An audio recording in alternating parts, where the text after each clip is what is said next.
Hi, this is Stacey Johnson with the Center for Teaching, and today I want to show you the easiest way to create an assignment folder where you can give your students an assignment or an exam, and your students can submit the document or the video for that assignment or exam, and then you'll have a place where you can give students feedback on their work.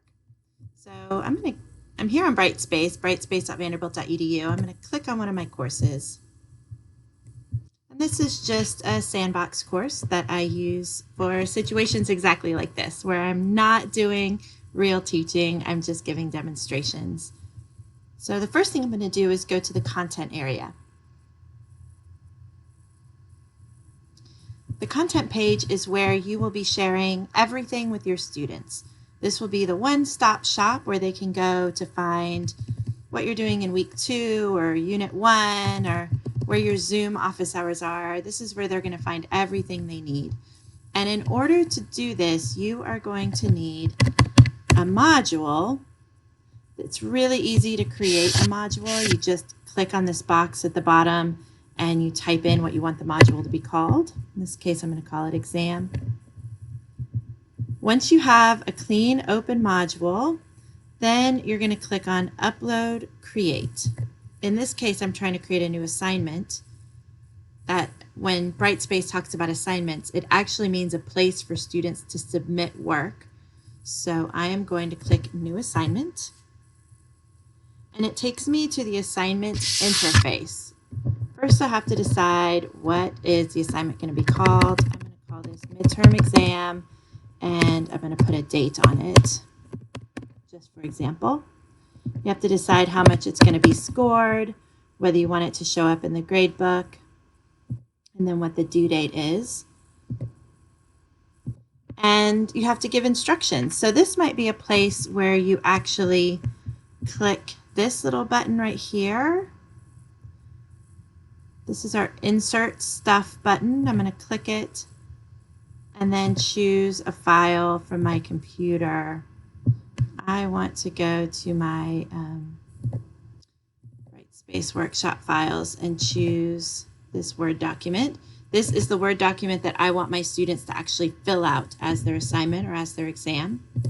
And I'm going to upload that.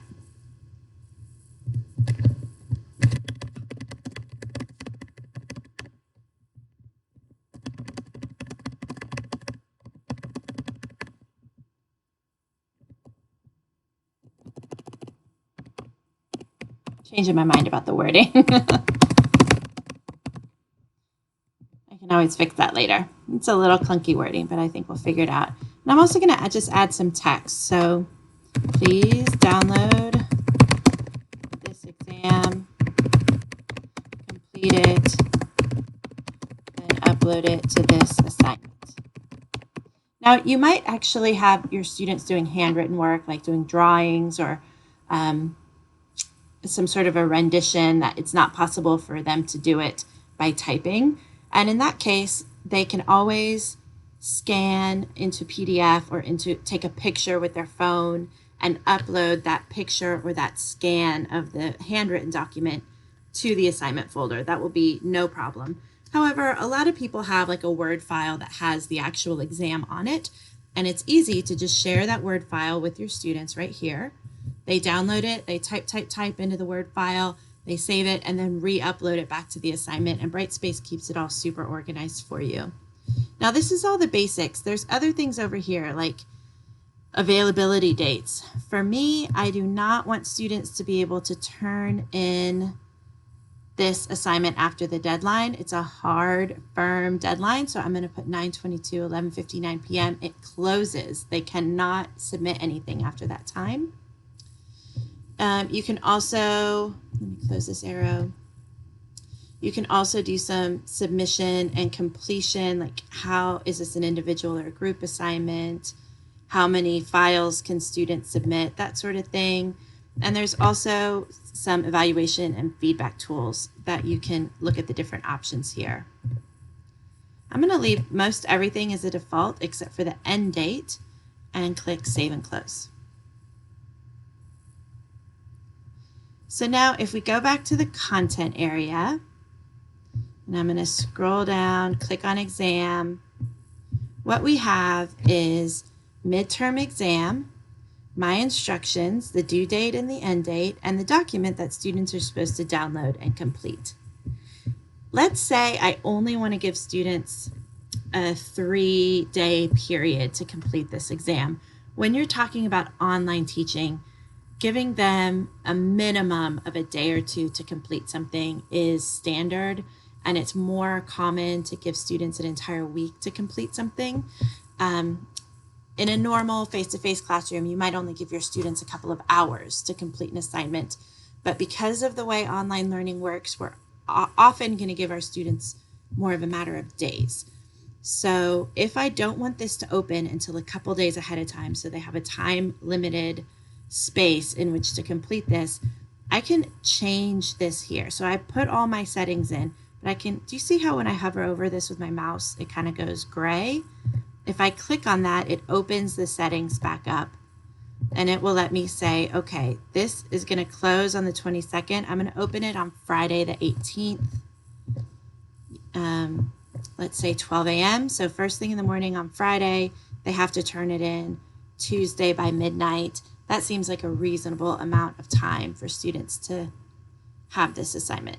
So now this will not open up until the 20th, and students cannot submit anything before the 20th. When students do submit their assignment, there's a little button up here where I can choose the student view. I can go to content. Now I'm viewing my course as a student, and you can see, oh, this exam is not open. It's not available to students. I can't click on anything. I can't get started on anything. Until September 18th, 2020 at 12 a.m., students won't be able to interact with this.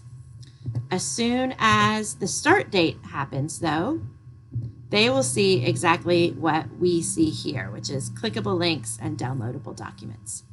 Now, once all of my students have submitted their exams, as the instructor, I'm going to click on Activities and Assessments and then go to Assignments. You can see I have a lot of assignments in this class, but the one we just created together is called Midterm Exam 922. I'm going to click on that. And you can see no users have submitted anything, but if there were, it would look a little something like this. Let me open up one of our assignments that does have submissions. So this assignment, I have one student who has submitted something, and I can see the document they submitted. I can see the date and time they submitted it. I can also see that I've already published feedback for this student, and I can see the date and time that I have published feedback. If I click on this document, it opens it up into what's called the feedback screen. And this is a place where I can type in a score. I have a feedback box where I can type in feedback to the student. I can even record video or audio feedback here. And I also have annotation tools that allow me to write directly on the student paper. So I've already written on this paper. Let me erase some of the things I've written here, and we'll get a fresh start. Okay, so when I click on this black bar at the top of the document, you'll see that there's a drawing tool.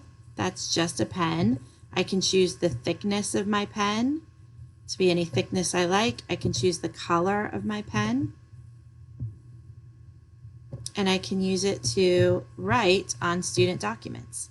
I also have sticky notes. This is probably my favorite tool, and the sticky notes come in different colors as well. So when this little blue sticky note is highlighted, I can drop a sticky note